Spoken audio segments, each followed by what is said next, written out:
Donc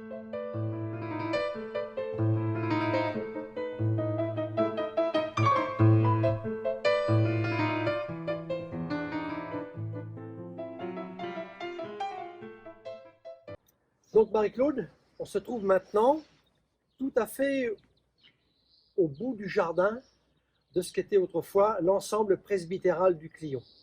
Oui. Nous avons devant nous l'ancien emplacement de l'étang, qui bien sûr a été vidé depuis de nombreuses années. Et dans notre dos, nous avons l'entrée de ce qui était autrefois le souterrain. Alors, ce souterrain, il débouchait où? Ah, mais il ne débouche nulle part. C'est que dans l'esprit de beaucoup de gens, ce souterrain avait probablement un lien peut-être avec l'église, peut-être pour certains un lien avec la miliacière, mais ça paraissait peu probable. J'ai longtemps cherché quelle était l'origine de ce fameux souterrain, et pour les plus anciens habitants du Clion, certains me disaient que leurs ancêtres avaient, durant l'époque révolutionnaire, et peut-être même quelques fois avant, trouvé refuge dans ce souterrain. Donc ma première idée, ça a été de partir sur un souterrain refuge, comme on peut en trouver dans les Mauges ou en Vendée. Donc je me suis rapproché d'une équipe archéologique du Saumurois. J'avais fait des relevés, des plans assez précis que je leur ai adressés. Et la première des choses que l'on m'a dit, c'est tout sauf un souterrain refuge.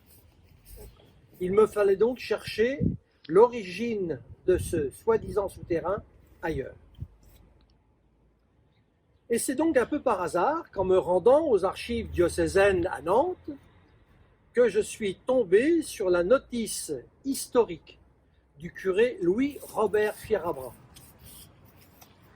Et c'est en consultant ce document extraordinaire que j'ai eu la solution de l'énigme du souterrain. On va donc aborder maintenant ce qu'a été la vie de ce curé bâtisseur au Clion. Le 15 novembre 1837, il est nommé par l'évêché à la tête de la paroisse du Clion et il est installé dès le 15 novembre 1837. Dès son arrivée, il constate l'ampleur de la tâche. La paroisse est en ruine, il n'y a aucun revenu qui lui permette de pouvoir vivre correctement. Pas une petite indemnité de la part de la fabrique? Pas encore, parce que l'indemnité de la fabrique n'était pas suffisante pour le faire vivre. Quand on a une paroisse trop pauvre, il faut trouver d'autres revenus. Et puis surtout, ce qui choque le curé Fierabras, c'est qu'il trouve, comme il dit, une population apathique et indolente, avec une foi à peine éveillée. C'est vous dire s'il avait du travail sur la planche dès son arrivée. Au plan matériel, tout était quasiment en ruine. La cure se délabrait sérieusement. Il en était de même pour l'église. Le problème, c'est qu'il avait pris conscience de l'importance de tous ces travaux à entreprendre. Mais entreprendre ces travaux, avec quel financement? La première des choses qu'il va faire, c'est que dès 1838, avec les 1700 francs qui restaient dans le coffre-fort de la fabrique, il va entreprendre la restauration de la sacristie. Et puis à partir de cette première année 1838, les travaux vont s'enchaîner quasiment chaque année.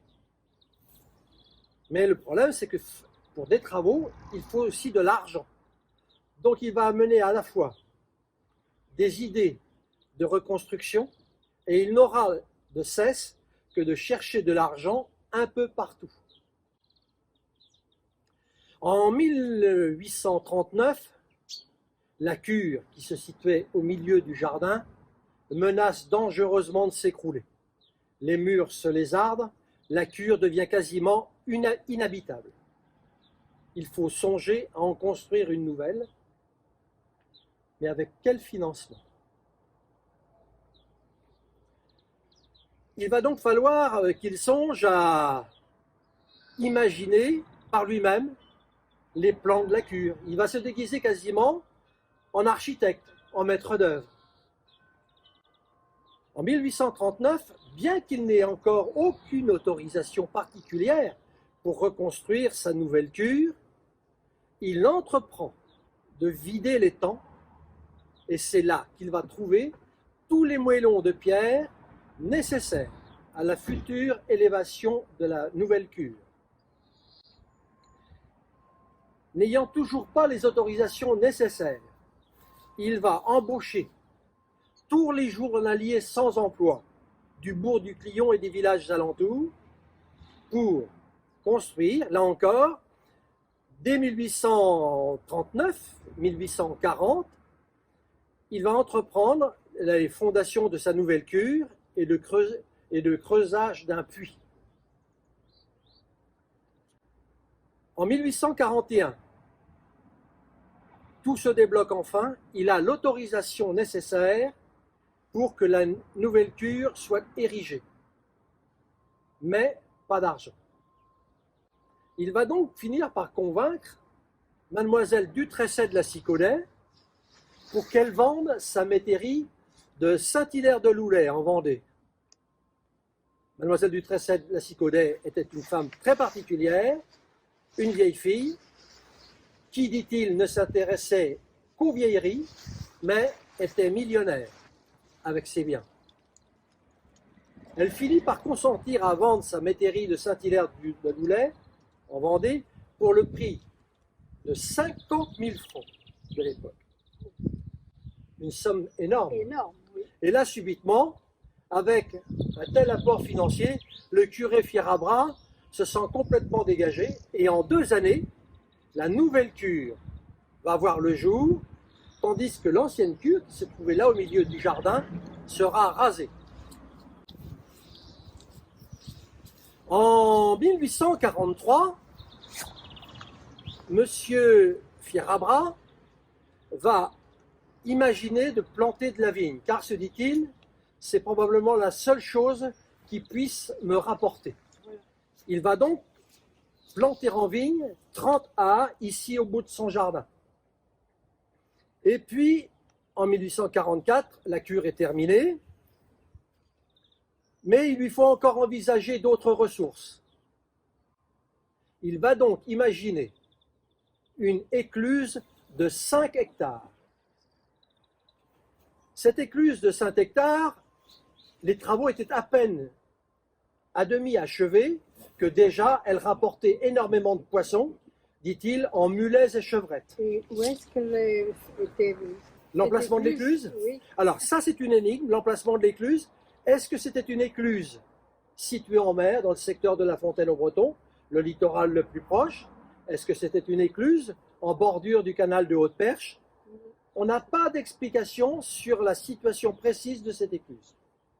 Toujours est-il que la commune prend ombrage du rapport de cette écluse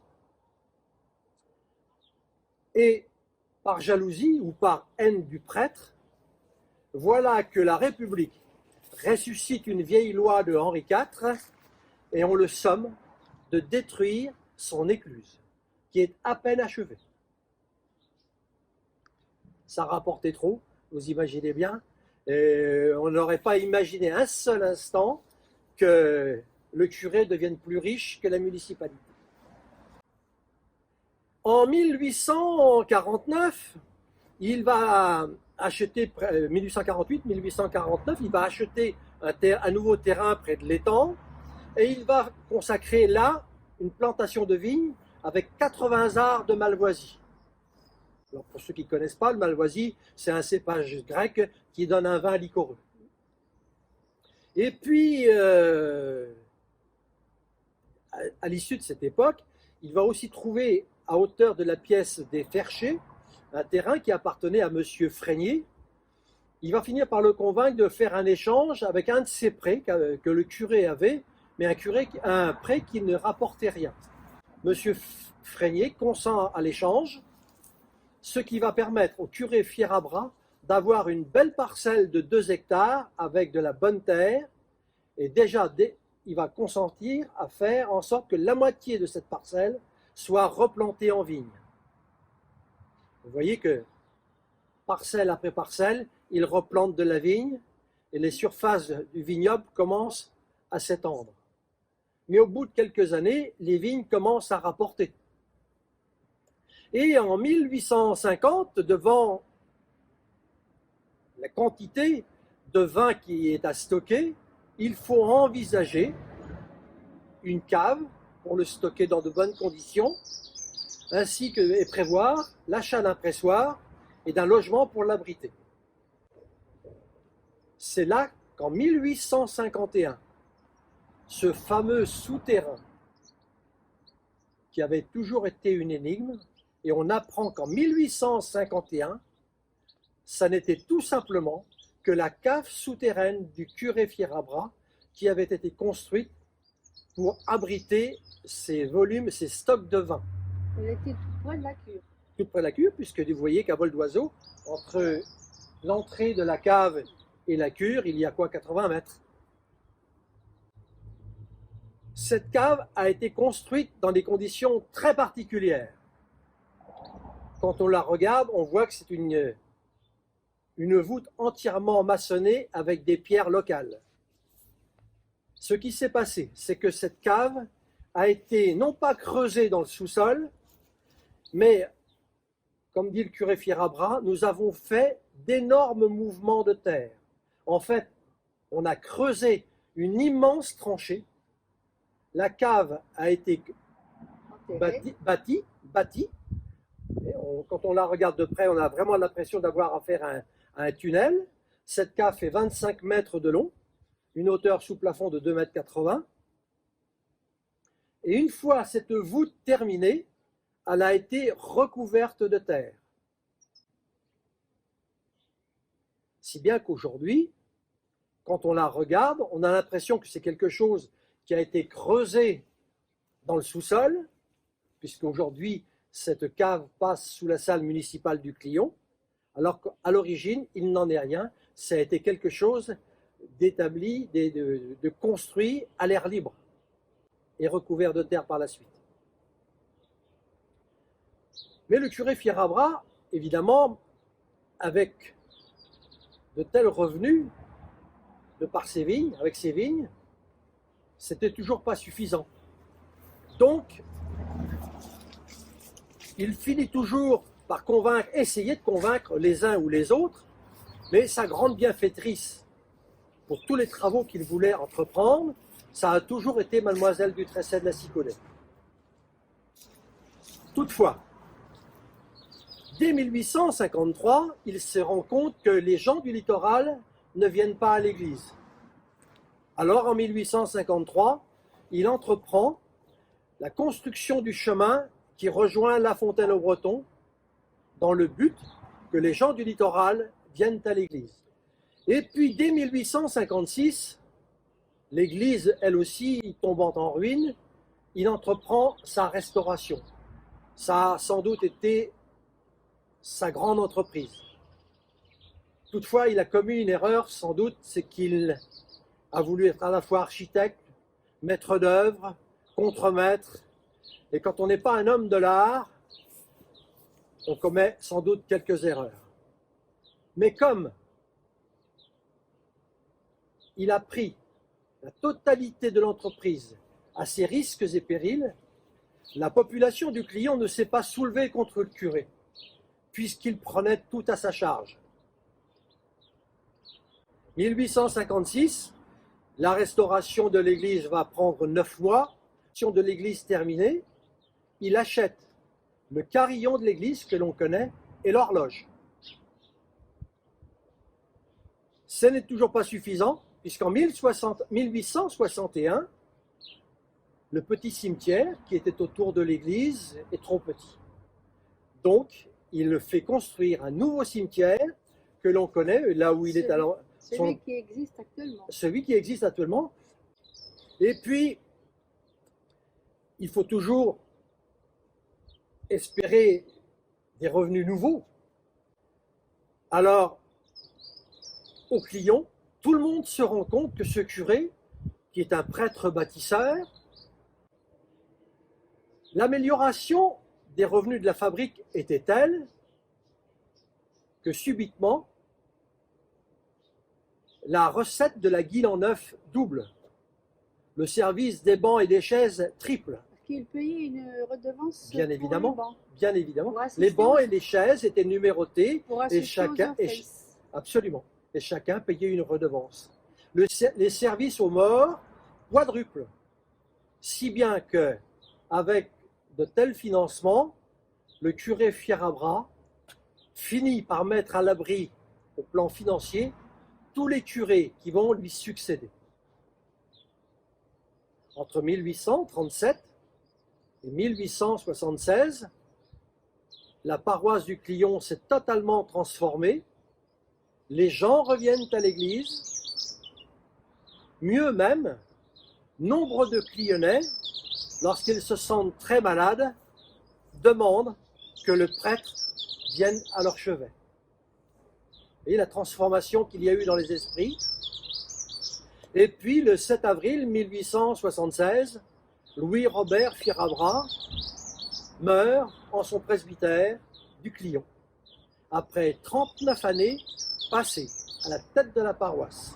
Voilà donc tout ce que l'on pouvait dire, de façon très courte, sur ce Louis-Robert Fierabras. J'espère que tu en auras appris beaucoup plus aujourd'hui sur la vie de ce curé Fierabras, car franchement, aujourd'hui, au Clion, il n'y a pas de rue qui porte ce nom.